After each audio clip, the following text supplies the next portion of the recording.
Hello friends, good afternoon. Yes, Sai Kumar ji, hi, good afternoon. Nivedita, hi, good afternoon. Am I audible and visible? Somebody please ping me so that I can begin with today's session. Yes, guys.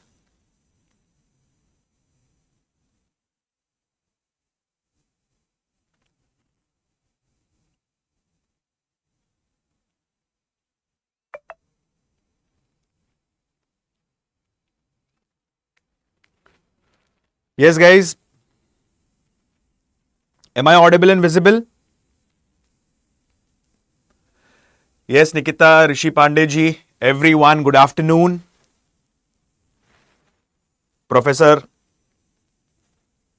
okay, Tazawwar. So, guys, let's begin with today's session. And in today's session, we are going to study about another important ruler of Tughlaq dynasty who is also referred as the reformer. Okay? So, just, just a second, guys.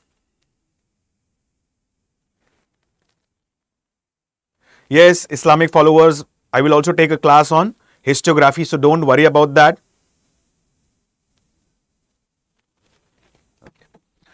So, coming back to Tughlaq dynasty.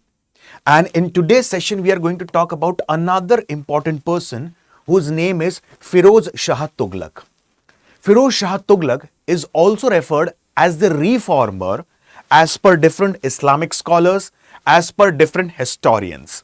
Okay? Now, why is he referred a reformer? How this person, Firoz Shah Tughluq, came to power? Okay? So, in today's session, we are going to explore these things. Again, for the aspirants, those who are new to the platform, those who are watching my session for the first time, like every session, for the first 2 to 3 minutes, I'll be repeating the important aspects, I'll be repeating the important things. Okay? So, we have studied about Muhammad bin Tughlaq. Muhammad bin Tughlaq, as per many historians, is referred as a wise fool. And why he is referred as a wise fool, we have seen the 5 major experiments that was being done by Muhammad bin Tughlaq. One such experiment was transfer of capital from Delhi to Daulatabad and again retransfer of capital to Delhi. Second major failed experiment was introduction of token currency instead of silver and gold. Third major experiment was taxation in the region of Doab. And at that time, the region of Ganga Yamuna Doab was going through the situation of famine, followed by plague. Third failed experiment of Muhammad bin Tughlaq. Khorasan expedition, which was particularly located in Central Asia, to be particular, that is in the region of Iraq. That was again the fourth major failed experiment. And the Karachil expedition, particularly in the Kumaon Garhwal region, was another failed experiment of Muhammad bin Tughlaq. So yesterday we had seen about Muhammad bin Tughlaq, his failed experiments, and particularly what were the major expeditions that were being led by Muhammad bin Tughlaq. Again, within next 2 minutes, I'll be going through the major expeditions of Muhammad bin Tughlaq. Now, we had seen how during the time of Muhammad bin Tughlaq, Bengal had become independent. First thing, we had seen that how Muhammad bin Tughlaq again recaptured the region of Devgiri or Daulatabad.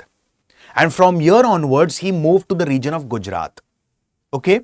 When he went to the region of Gujarat, after leading an expedition to the region of Gujarat, he never came back to the throne of Delhi Sultanate. He never came back to Delhi. Correct? And we had seen why. I'll repeat one more point. Taghi, a person at that time in Gujarat, revolted with the support of the local nobles. And to suppress the revolt of Taghi, Muhammad bin Tughlaq marched against him. Muhammad bin Tughlaq, he captured many places in Gujarat like Cambe, also referred as Khambat, Broch, also referred as Bharuch, followed by, now, as we have seen yesterday itself and in the previous session, never ever leave your enemy half dead. Otherwise, he will regroup and again attack against you. Isn't that so? And in the history, there are many such incidences. We have seen the case of, yes, particularly we have seen the first battle of Tarain, which was basically fought between whom? Muhammad Ghori and Prithviraj Chauhan ji, in which in the first battle Prithviraj Chauhan ji, although he emerged victorious, this person Muhammad Ghori fled from the battlefield. And initially Prithviraj Chauhan ji chased him but did not kill him. In the next year itself, 1192 AD, what happened? This person regrouped here and again attacked the kingdom of particularly whom? Prithviraj Chauhan ji. So similarly here, this person Muhammad bin Tughlaq did not want to leave any stone unturned. And at this time he wanted to kill the threat at any cost. Simple words, because this person Taghi, he had fled to the region of Sindh. So he have crossed the region of Gujarat and now he has moved to the region of Sindh. So Muhammad bin Tughlaq has now decided that he will chase his enemy in the Sindh. He entered Sindh. At a place called as Thatta near Sindh, Muhammad bin Tughlaq, what happened? He fell seriously ill.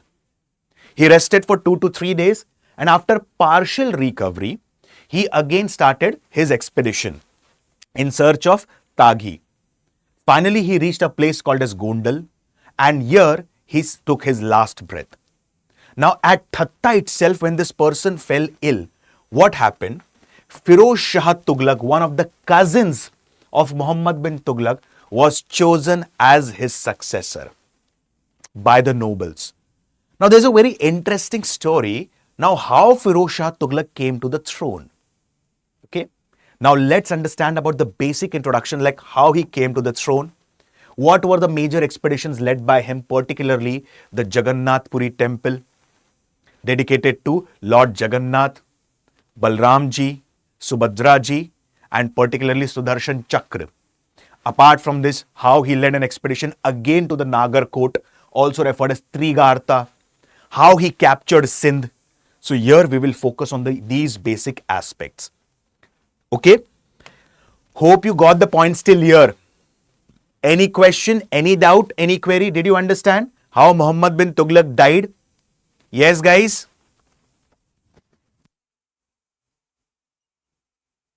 So now let's understand the role of Firoz Shah Tughluq. Now, as I have told you, the founder of Tughlaq dynasty was Ghiyasuddin Tughlaq. Now, Ghiyasuddin Tughlaq had a cousin, had a brother named as Rajab. And Firoz Shah Tughluq was the son of whom? Rajab. Ghiyasuddin Tughlaq, he was the founder of Tughlaq dynasty. He was being succeeded by his son Juna Khan or Muhammad bin Tughlaq. Now Ghiyasuddin Tughlaq had a cousin named as Rajab. And Rajab had a son named as Firoz Shah Tughluq. Simple words, Firoz Shah Tughluq and Juna Khan or Muhammad bin Tughlaq both were cousin brothers. So, at that particular point of time, when Muhammad bin Tughlaq was chasing Taghi, okay, particularly in the region of Sindh, he died there. So, the nobles present in Thatta, they said that at this particular point of time, Firoz Shah Tughluq is the right choice who can sit on the throne of Tughlaq dynasty, particularly the Delhi Sultanate. Because he is capable enough, he actually listens to the advice of the nobles and the ulemas. So he is the most competent person to sit on the throne of Tughlaq dynasty. Okay? Now, when Muhammad bin Tughlaq used to lead expeditions to other places, he used to leave one person in Delhi who used to take care of the administration. Okay?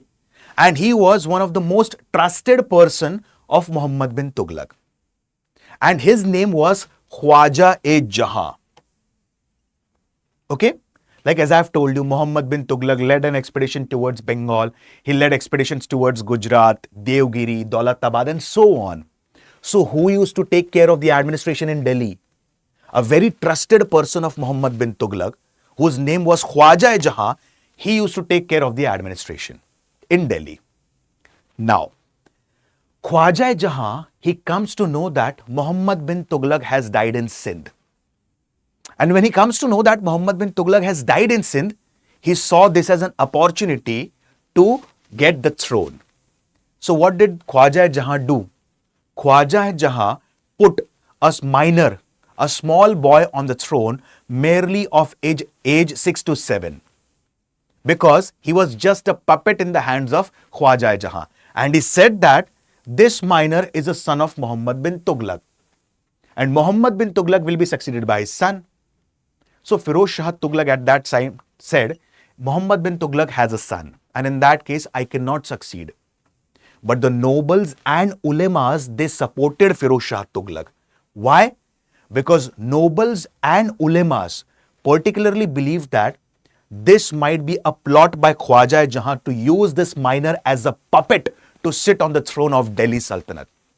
And secondly, there is no such law of hereditary succession in Islam. Isn't that so? There is no such, what we say, particularly law. I'll give you a very small example. If there could have been a law, we have seen the slave dynasty. The founder of slave dynasty was Qutbuddin Aibak. And many historians believe that he was being succeeded by one of his sons, although his name was Aram Shah. But later he was deposed by slave as well as son-in-law of Aibak, whose name was Iltutmish. So there is no such hereditary law of succession, particularly in Islam. So these ulemas told all these things to Firoz Shah Tughluq, and Khwaja Jahan came to know about this, that all the nobles now are opposed to me, and all these nobles are now supporting Firoz Shah Tughluq. It is not possible for me to occupy the throne alone. So Firoz Shah Tughluq now became the ruler of Tughlaq dynasty. Since this person, Khwaja Jahan, has served Muhammad bin Tughlaq quite loyally, he was initially, what we say, given the position in the court. But later on, many historians believe that Firoz Shah Tughluq beheaded him. Okay? So this was one part of the story. Hope you got the point still here. Is there any doubt, query, or a question? Stop me, I'll explain the points again, but please don't have a doubt. Clear? Yes, good afternoon. Do you want me to explain the points again, or shall I move further? Yes, one more information, guys. Day after tomorrow, I am beginning with particularly, specifically the basics for the beginners. And that batch will start from 6 to 9 in the evening. And it is a long-term batch. So, a little time is left. So, please, you can enroll in the batch by using my code, which is flashing on your screen. Uluk Live. Okay? Now, guys, coming back here. Hope you understood the point still here. Now, let's move ahead. As I have told you, when Muhammad bin Tughlaq initially used to lead expeditions, what that person used to do? Muhammad bin Tughlaq particularly, he used to put Khwaja Jahan on the throne so that he can take care of the administration. Okay, just a second, guys, just hold on.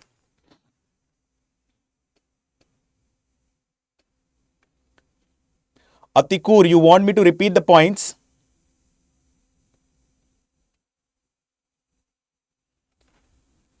Just pay attention, I'll repeat the points. Atikur has asked, sir, please repeat the point. I'll repeat the points again. See, Muhammad bin Tughlaq, he died in Sindh. When Muhammad bin Tughlaq used to lead the expedition, what he used to do? Muhammad bin Tughlaq used to give, what we say particularly, he used to give the administration in the hands of a person referred as Khwaja Jahan. Okay? As soon as Khwaja Jahan came to know about that Muhammad bin Tughlaq has died in Sindh, he had put a minor on the throne. Why? Because he wanted to use that minor as a puppet. Okay? Now what happened? Meanwhile, in Sindh itself, Firoz Shah Tughluq was declared as a sultan by the nobles, with the support of the nobles. Now what happened after some time? Khwaja Jahan, he realized his mistake, and later on he was being killed by Firoz Shah Tughluq. So now Firoz Shah Tughluq became the ruler. Hope I have made the points clear, Atikur. Now moving ahead. Pay attention. As Muhammad bin Tughlaq used to put whom on the throne, particularly to take care of the administration? Khwaja Jahan. Similarly, Firoz Shah Tughluq has chosen another person who was one of the most trusted and loyal persons of Firoz Shah Tughlaq, and his name was Khan-e-Jahan Maqbool. If you remember, guys, yesterday we had studied about Maqbool. Do you remember? Yes? As I have told you, when Muhammad bin Tughlaq attacked the region of Warangal, which was being ruled by the Kakatiyas, Pratap Rudra Dev was being defeated. Correct? Pratap Rudra Dev was being taken to Delhi. And when Pratap Rudra Dev was taken to Delhi, what happened? He himself committed suicide in the river Narmada. And along with him, there was another person who was being taken to Delhi, whose name was Ganamma Nayak. And he was converted into Islam, whose name was Malik Maqbool. Okay? So actually, he is a Hindu convert to sit or become one of the loyal ministers in the court of Muhammad bin Tughlaq. So, Maqbool later on became one of the most loyal and trusted aides of whom? Firoz Shah Tughlaq. So whenever Firoz Shah Tughlaq used to lead expeditions to different places, who used to take care of the administration in Delhi? One of his loyal servants whose name was Malik Maqbool or Khan-e-Jahan Maqbool. Okay? So his name was Khan-e-Jahan Maqbool. So hope you understood the role here. Hope you understood how this person, Firoz Shah Tughlaq, came to power. Correct? Now, let's move on with the major expeditions that was being led by Firoz Shah Tughlaq. Try and understand the things in a very systematic manner. I'm trying to explain the things in a very clear-cut format. We will study initially the expedition that was led by Muhammad bin Tughlaq, particularly in the region of Bengal. Followed by why did Muhammad bin Tughlaq attack the region of Odisha? Why did he plunder the famous Jagannath Temple located in Odisha? Was Jagannath Temple plundered previous to Firoz Shah Tughlaq or not? We will study about that. Why the Kangra fort, which was being captured by Muhammad bin Tughlaq initially, was re-attacked by Firoz Shah Tughlaq and his expedition of Sindh. So we will understand these things in a strategic and a step-by-step manner. Okay? Pay attention carefully now. During the time of Muhammad bin Tughlaq, as I have told you, Bengal had become independent.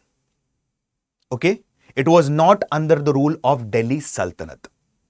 And now, during the time of Firoz Shah Tughlaq, he decided that he is going to regain back the control over Bengal. Although he cannot regain the control of Bengal, at least he will attack the region of Bengal, and after that he will plunder the region of Bengal. Okay? And this suggestion was particularly given by three able commanders of Firoz Shah Tughlaq. The first commander of Firoz Shah Tughlaq was Tatar Khan. He told him that we should conquer the region of Bengal particularly because of one or two major reasons. First of all, Bengal has always betrayed Delhi Sultanate. And if we conquer this time the region of Bengal and impose strict rules and regulations, they won't be able to regain independence again. And secondly, Bengal has a vibrant trade since it's a coastal region. So Tatar Khan, another person was Malik Dilan, and another person was Malik Hisam Nawab. So Firoz Shah Tughlaq, these were the three able military commanders of Firoz Shah Tughlaq who suggested him particularly to conquer the region of Bengal. Now Firoz Shah Tughlaq, let's understand things in step-by-step manner. At that time, the ruler of Bengal was Shamsuddin Ilyas Shah. Okay?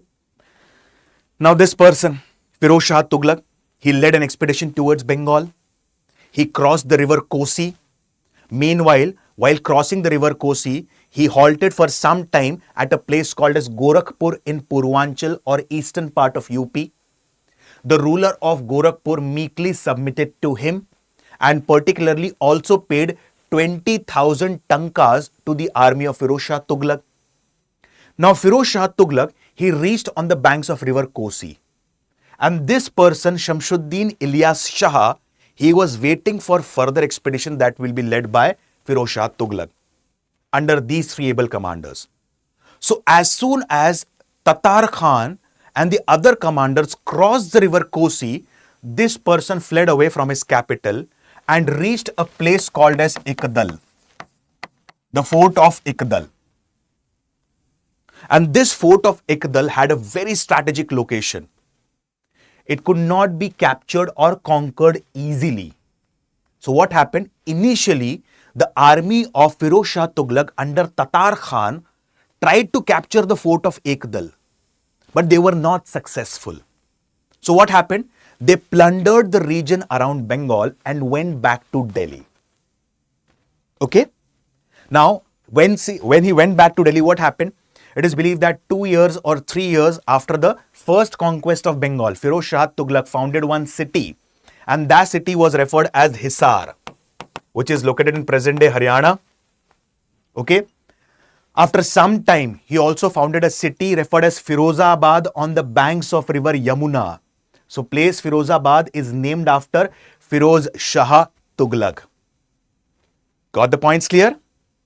Now, what happened after some time? Shamshuddin, who had fled to Ekdal, the neighboring kingdom of Shamshuddin was Sonargaon. Pay attention carefully.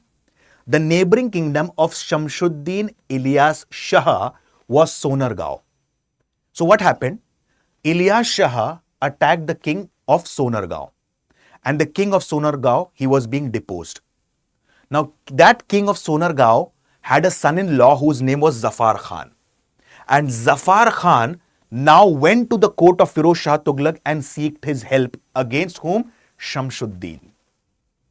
Now, this person, Firoz Shah Tughluq, again decided to conquer the region of Bengal for the second time. I'll repeat the point again. Listen to me patiently and carefully.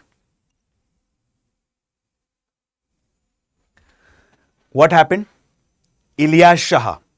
Okay, so Ilyas Shah, he particularly attacked the region of Sonargaon.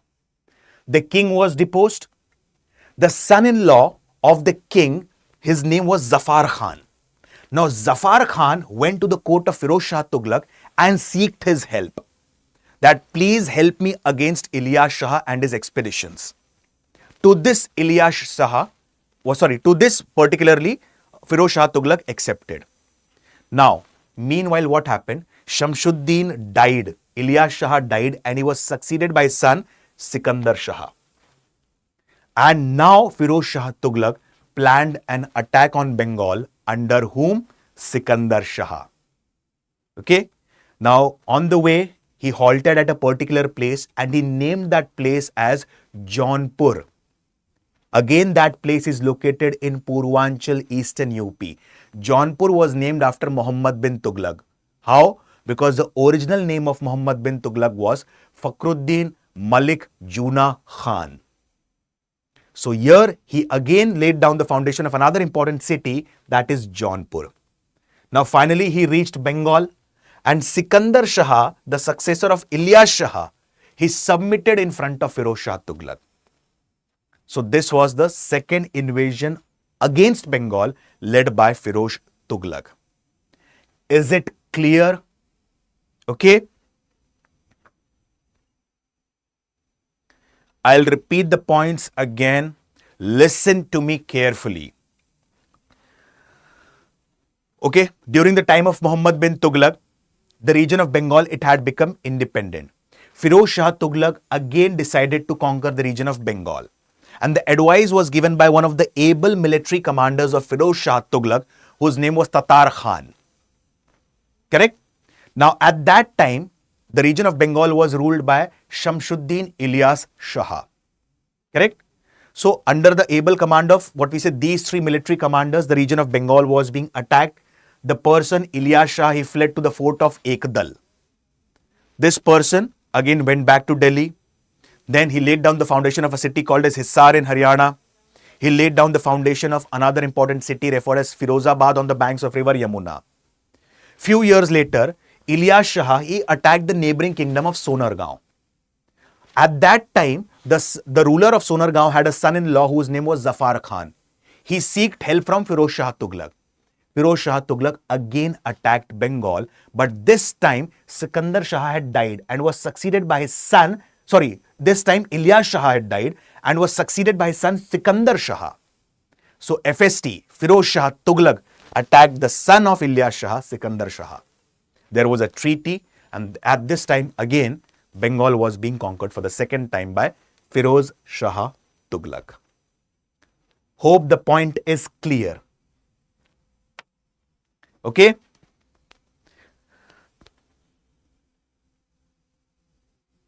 Yes, Juna was the name of MBT. Juna Khan, many books also referred the name of Muhammad bin Tughlaq as Uluk Khan as well. If you search Uluk Khan, Fakir Malik Juna Khan, and then Muhammad bin Tughlaq. Okay?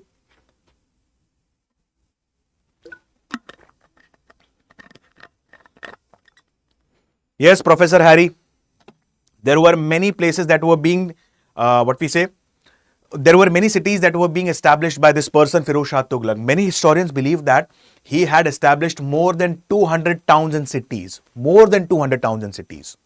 Okay. Now let's come to the expedition of Jajnagar, also referred as Jajpur, which is located in the region of Odisha. Different books have dissenting opinion why this person attacked the region of Odisha. Okay. Few believe that this person, he attacked the region of Jajnagar or Odisha to acquire the elephants from that region. As I have told you ample amount of times, particularly, why did Mahmud of Ghazni send an expedition towards the region of Odisha? To acquire artisan and elephants from there. Correct? Why did particularly Bhaktiyar Khilji attack the region of eastern India? Acquire the elephants. And as I have told you about the examples of Megasthenes Indica, that he mentions in his book Indica that Indian elephants are stronger than Libyan elephants. So one probable reason might be to acquire artisans and secondly elephants from this region. Secondly, this person probably might be following the policy of Shikan. And Shikan basically means conquering the new areas and raiding the temples of that region. As I have told you previously, that temples of the medieval India or ancient India at that time were banks. They had lots of golds in that. Hence Mahmud of Ghazni, why did he attack particularly the region of Somnath? To plunder it. It was having a lot of gold. So that might be probably one of the major reasons for attacking the region of Jajnagar or Odisha. Okay. Now, particularly, Ganga dynasty was divided into two parts, Western Ganga and Eastern Ganga. Western Gangas had their rule particularly in southern part of India, that is Karnataka. And Eastern Ganga, as the name suggests, they had their rule in Utkal, that is Odisha. The time frame of the Eastern Gangas is particularly divided into three parts, early, imperial and Khemundi. The early imperial Gangas, their time period extended from 493 to 1077 AD. The imperial Eastern Gangas time period extends from 1077 to 1436 AD. And the Khemundi Gangas, its time period extends from 1436 to 1940s. So during the time of imperial Eastern Gangas, Firoz Shah Tughluq attacked the region of Odisha. And many historians believe that at that time, the ruler of Odisha or Eastern Ganga was Bhanudev III. And Bhanudev III was being defeated. And after that, the famous Jagannath Puri temple was being plundered. Now, there's a beautiful story about the Jagannath Puri temple. Different books have a different story about the Jagannath Puri temple. Now, what is the basic crux of the Jagannath Puri temple? You might have heard about these days on Instagram. You might be seeing that about the Jagannath Rath Yatra and so on. Correct? So, what is the actual story of Jagannath temple? Let me tell you that story in short. Jagannath temple. as particularly, as the name suggests, Jagannath means Lord of the universe. The temple is dedicated to Lord Krishna, Balramji, his brother, Subhadraji, sister, and apart from that, Sudarshan Chakra. Now, different historians, different mythologists have a different story associated with the temple of Jagannath. And one such story is, like in the jungles particularly, there was a temple of Nil Madhav. Okay? And in the Malwa region, particularly, there was a ruler whose name was Indradyumna.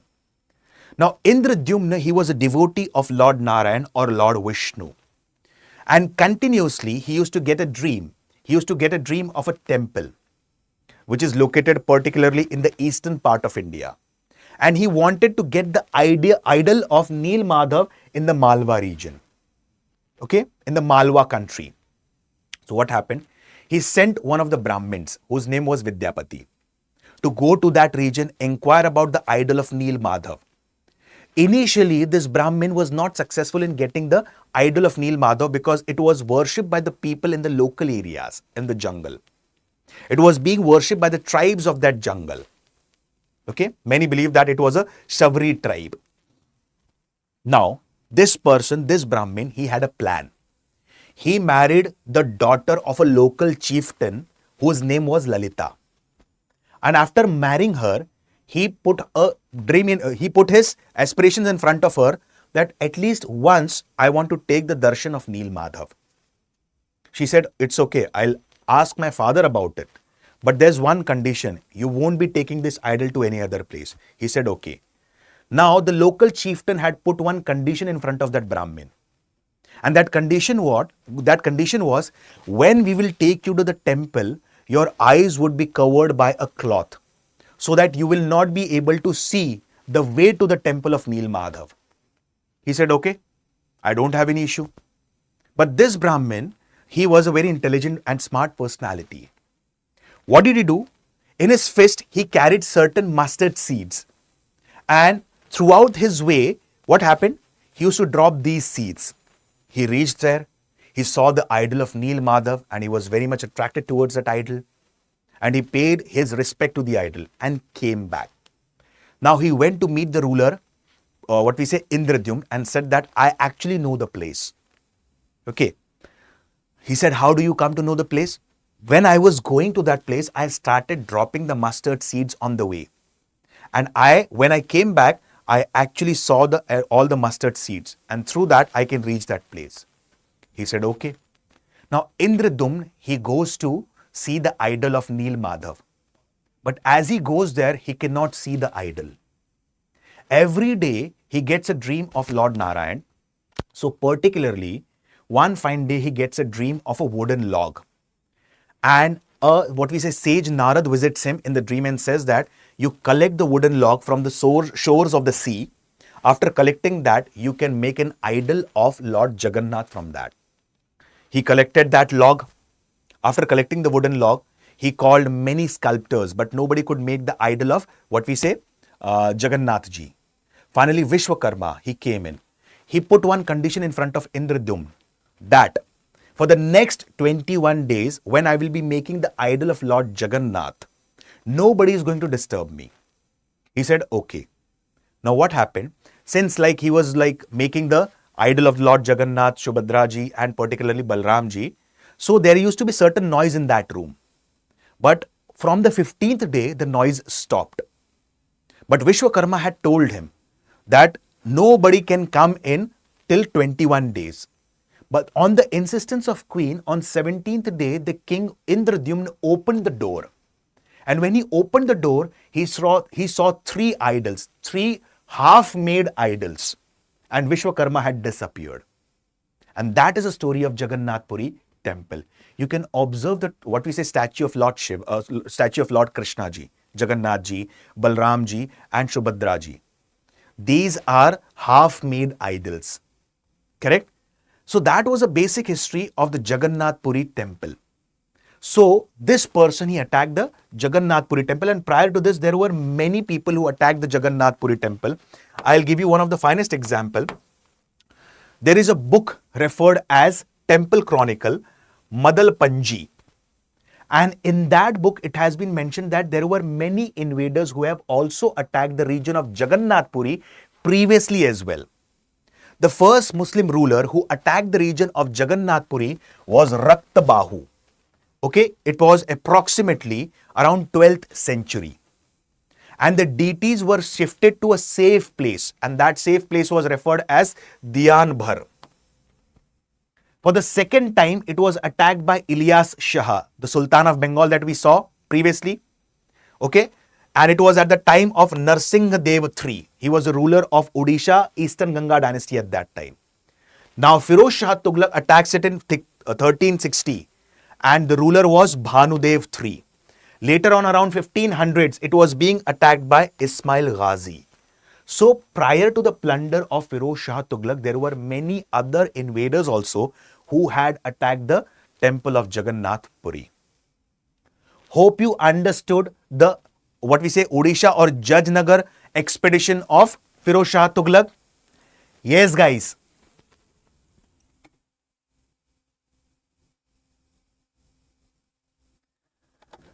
Yes, did you understand?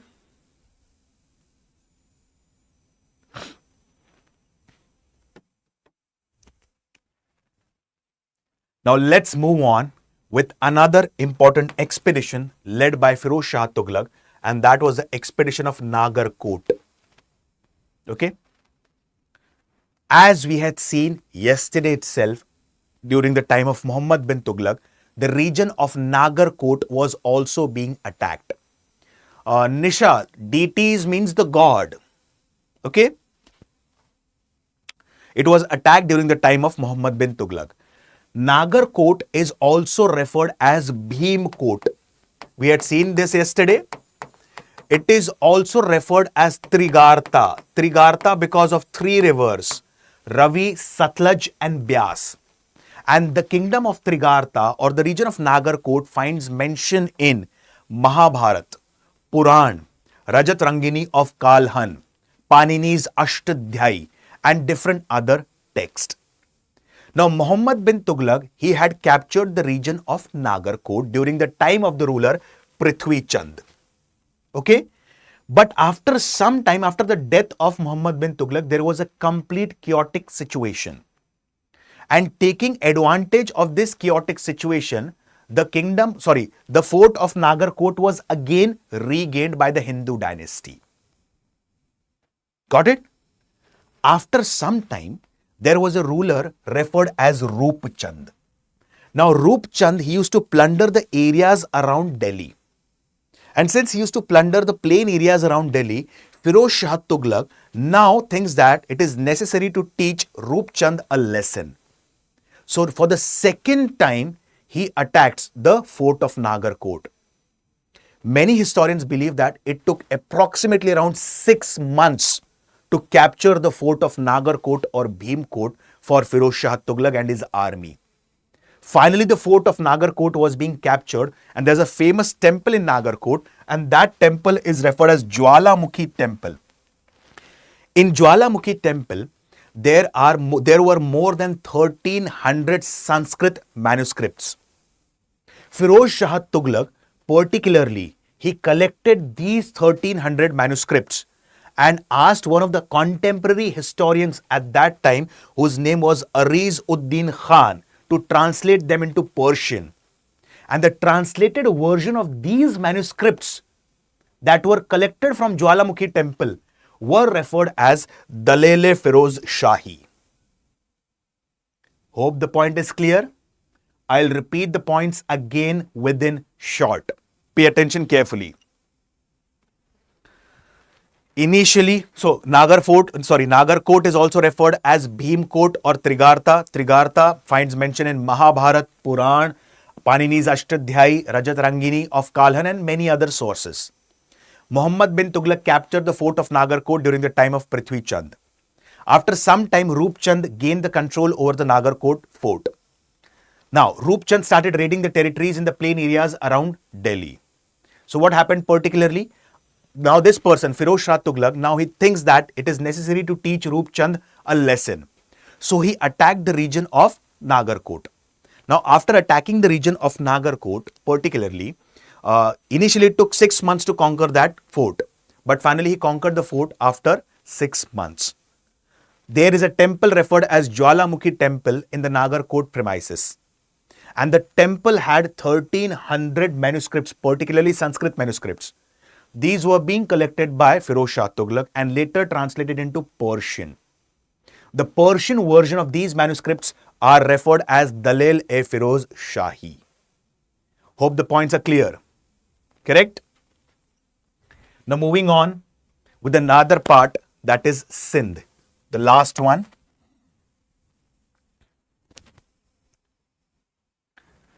As I have told you, this person, Firoz Shah Tughluq, was coronated in Sindh itself. How?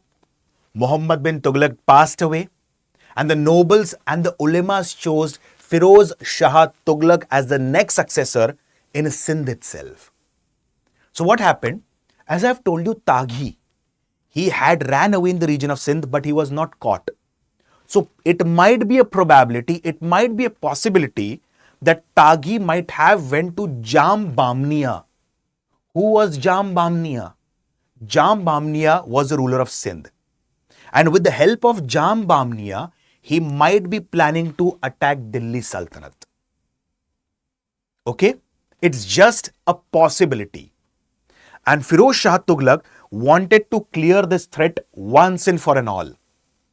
That is Taghi and Jambamnia. Now, Firoz Shah Tughluq, with a huge army consisting of approximately 20,000 cavalry men, 4 lakh infantry, he started moving towards the region of Sindh. Now, to move towards the region of Sindh, initially he had to go through the region of the forest of the Gujarat. And he came up with a very huge army. As I have told you, whenever this person, Firoz Shah Tughluq, used to lead an expedition, who used to manage the administration, particularly in Delhi? His most loyal aide, whose name was Khane-Jahan Maqbool. Correct? So he left the administration in the hands of Khane-Jahan Maqbool, and he started leading an expedition towards the region of Sindh. Now, for going into the Sindh, he had to cross the narrow passes, the forests and the jungles of Gujarat. Many historians believe that due to epizootic diseases, half of his army perished. 1/3 of the army perished because of starvation and so on, and the problems that he faced. For the next 6 months, this person, he was lost in the region and jungles of Gujarat.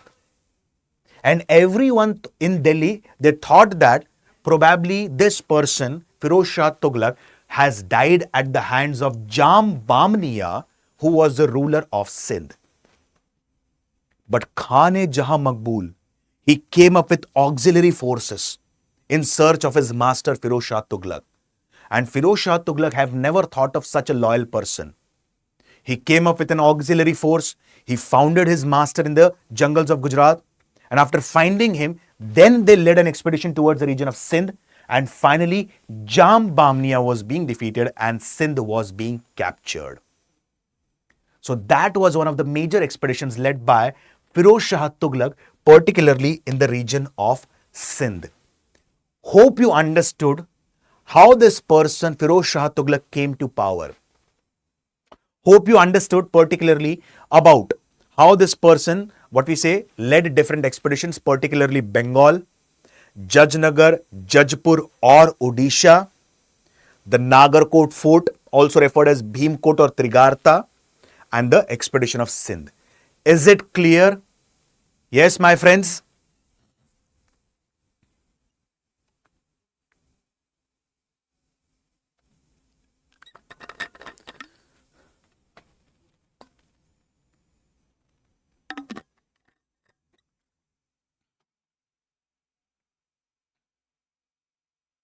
Okay. Now, again, important terminologies, because here, please have a pen and paper along with you, because you have to note down important terminologies. Okay. Like 5 to 6 terminology. What is Diwane Ishtiyaq Department? What is Dar ul Shifa? Diwane Bandgan Department, Haq-e Sharb, and so on. Correct. Now, as we have studied about Muhammad bin Tughlaq by different historians was referred as mixture of opposites. In simple words, he hardly used to listen to the advice of nobles and the ulemas. But Firoz Shah Tughluq, on the other hand, was a different personality. He actually listened to the advice of the ulemas and he implemented the advice that was being given by the nobles and the ulemas. Okay? He was particularly, many historians believe or many Islamic scholars believe that he was a fundamentalistic follower of Islam. He reimposed jizya on non-Muslim. It was being strictly imposed. Now, what is jizya? Jizya, it's a religious tax that is imposed on non-Muslims.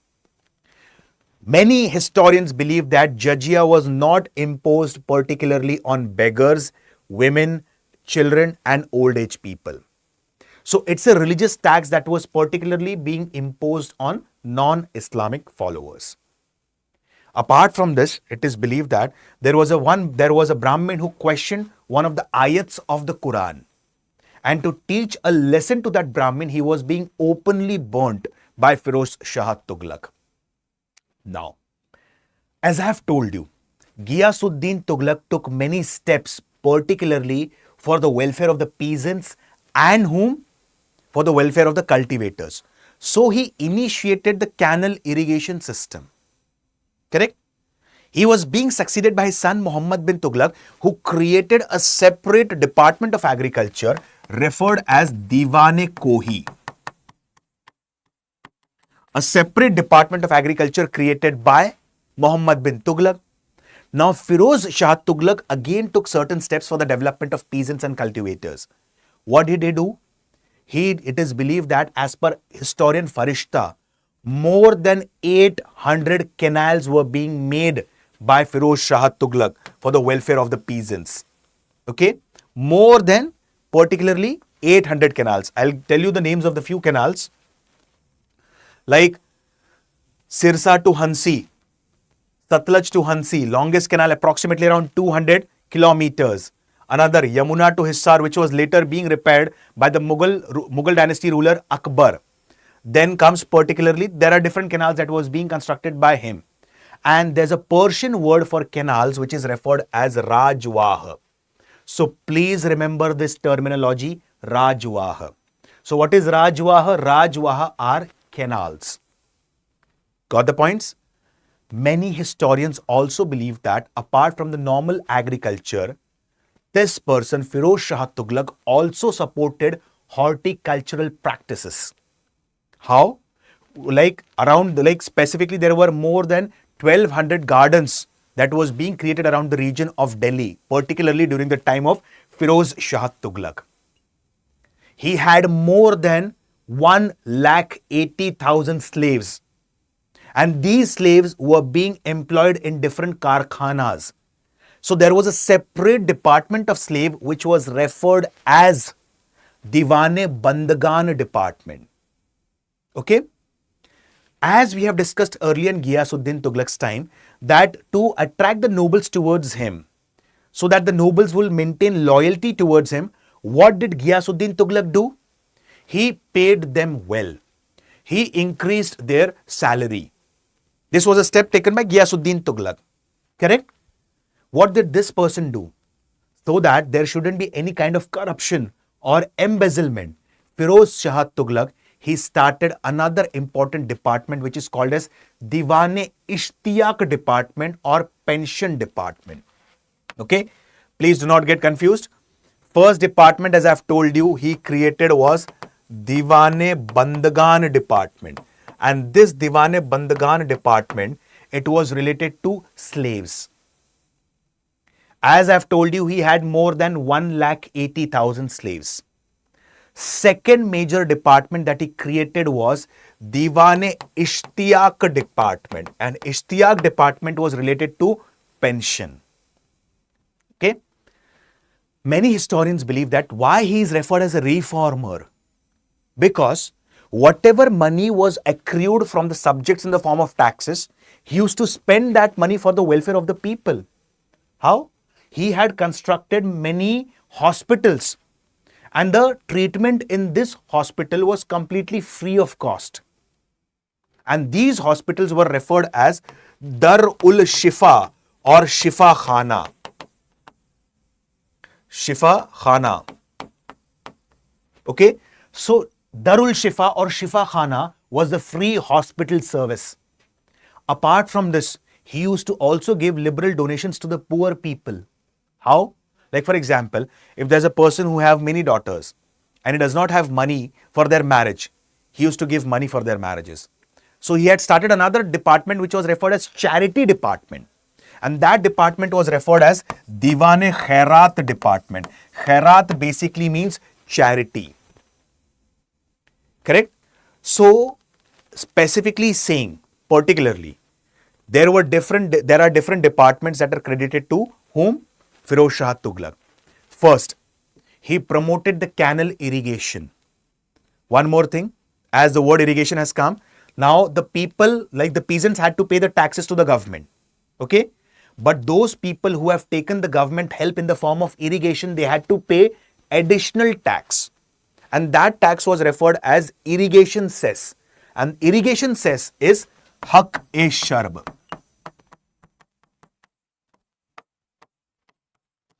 Please note down these terminologies. I am repeating the points again.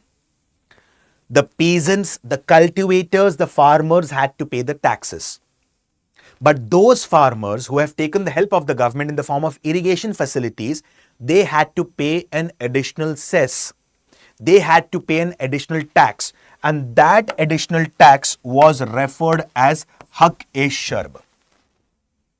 For the welfare of the peasants, he had created different canals. And the Persian word for the canal was Rajwah. He had created a separate charity department for the help of the underprivileged section of the society or the needy ones. And that was referred as Diwane Khairat department. He had started particularly free hospital service, and that was referred as Shifa Khana or Dar-ul-Shifa. He had more than 180,000 slaves, and these slaves were being employed in different karkhanas. And a separate slave department was being created by Firoz Shah Tughluq, which is referred as Diwane Bandagan department or a slave department. Clear? Apart from this, there are, as I've told you previously, he supported horticultural activities and more than 1200 gardens were created around Delhi. Apart from this, pay attention carefully. Ikat System was being started by Iltutmish. And as I've told you, what is Ikat System all about? Rather than giving salary in cash, the nobles were given what? The nobles were particularly given, yes, a piece of land. And whatever money is accrued in the form of taxes, the nobles used to keep their salary, and the excess amount was given back to the administration. And that excess amount was referred as Fawazil. The holder of Ikta was referred as Iktadar. Iktadars were being transferred from one place to the other. I'm talking during the time of Iltutmish. Okay? Iktadars were not hereditary. But now, during the time of Firoz Shah Tughluq, Ikat system became hereditary. First thing. Second major aspect that we need to understand about Firoz Shah Tughluq here. Qutubuddin Aybak, he initiated the construction of Qutub Minar. I didn't say he constructed Qutub Minar. I've used the word he initiated the construction of Qutub Minar, dedicated to a Sufi saint Qutubuddin Bakhtiyar Kaki. True? Now the entire construction of Qutub Minar was being completed by his slave as well as son-in-law, whose name was Shamshuddin Iltutmish. Now this Qutub Minar in the coming years was being struck by a lightning. And the Qutub Minar was again being repaired by whom? Firoz Shah Tughluq.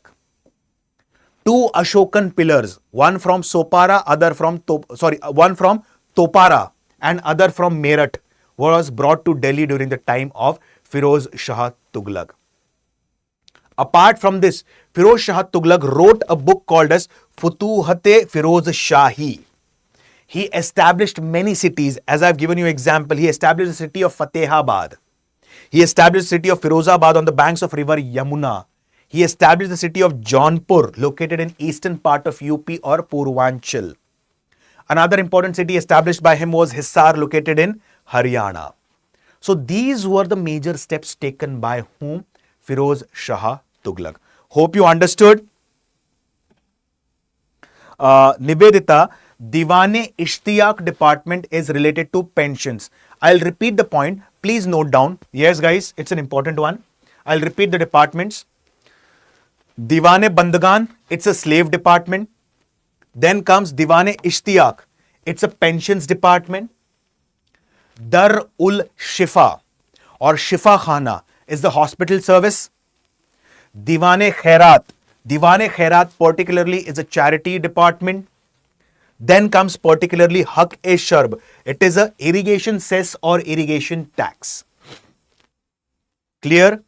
Please note them down, because these terminologies are important from the exam perspective.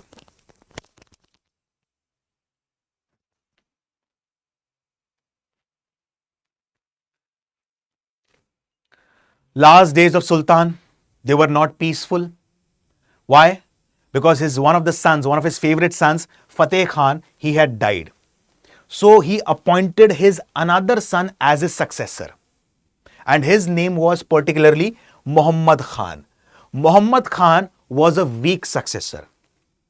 He completely gave his time in merrymaking and pleasure. He was not at all serious about the administration. He was not at all serious about leading the expeditions. And at this particular point of time, certain steps needs to be taken against whom? Muhammad Khan. So nobles approached whom? Firoz Shah Tughluq again, that please tell your son to take care of the administration properly. At this point of time, Firoz Shah Tughluq had to personally come against his son Muhammad Khan on the battlefield. But Muhammad Khan, his son, he fled away to the region of Himachal Pradesh, particularly the region of Sirmoor Hills. So what happened? Firoz Shah Tughluq, before his death, he appointed one of his grandsons on the throne. And Firoz Shah, he died at the age of 80. He ruled for 37 years, guys. 37 years. Second longest ruler of not only Tughlaq dynasty, but of entire Delhi Sultanate. Please answer in the comment section which Lodi dynasty ruler was the longest, ruler of the entire Delhi Sultanate. And who was the third, longest ruler of the Delhi Sultanate? Please answer in the comment section. Second was Firoz Shah Tughluq. Okay. So after Firoz Shah Tughluq, there was a complete chaotic situation. And after that, the last ruler particularly there were many other small rulers, but the last important ruler was Daulat Khan. Nasiruddin Mahmud came to the throne, and after that, the final ruler was Daulat Khan. And finally, Daulat Khan was being defeated by Khizr Khan, who founded another important dynasty in the form of Sayyid dynasty. Again, a dynastic revolution, the change in the dynasty. So this is majorly about the Tughlaq dynasty. Hope you understood, guys. For your kind information, from day after tomorrow, I am starting up particularly with, the batch, the long-term batch wherein I'll start with the basics of ancient India, medieval India and modern India, wherein I'll tell you what approach needs to be followed for the modern India. Okay? So you can enroll in that batch by using my code Uluk Live, which is flashing on your screen. Apart from this, Monsoon Sale Dhamaka is live, wherein the price of the courses have been reduced drastically to 24,999. And the sale ends on 30th of June. That is last date of this month, particularly. And to avail the benefits of this course, you can use my code that is flashing on your screen, Uluk Live. Okay, guys? If you have any question, if you have any query, you can directly ping me on my Telegram channel. You can download the PDF of this session from the Telegram channel, that is history_Alok. Any question, any doubt, you can directly DM me. Okay? Day after tomorrow, again I'm repeating, I'm coming up with the first session on a long-term batch. Ancient India, Medieval India and Modern India. Basic orientation of history for the next 15 to 20 days. Guys, are the points clear? A Khori answer, Sikandar Lodi is not right. Yes, please answer in the comment section. Who was the longest ruler of the entire Delhi Sultanate? First, second and third. Second one is Firoz Shah Tughluq. First and third. Okay. So guys, with this, I'll take your leave. Monsoon sale dhamaka. Again, I'm telling you, 30th of June is the last day. Code is flashing on your screen. Alok Live. Okay guys. Thank you and have a wonderful day.